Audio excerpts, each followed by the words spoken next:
മണിക്കൂർ നീണ്ടു നിൽക്കുന്നതാണ്.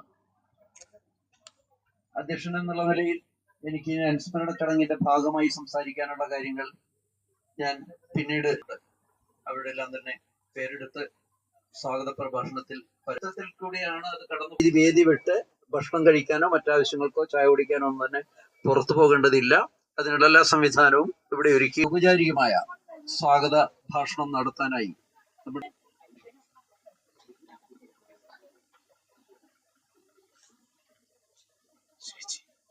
സാഹചര്യത്തില് മുത്തങ്ങ സമരം മുന്നോട്ട് വെച്ച രാഷ്ട്രീയത്തെ കുറിച്ച് പഠിക്കുന്നു, സമത്വത്തെ കുറിച്ച് പഠിക്കുന്നു.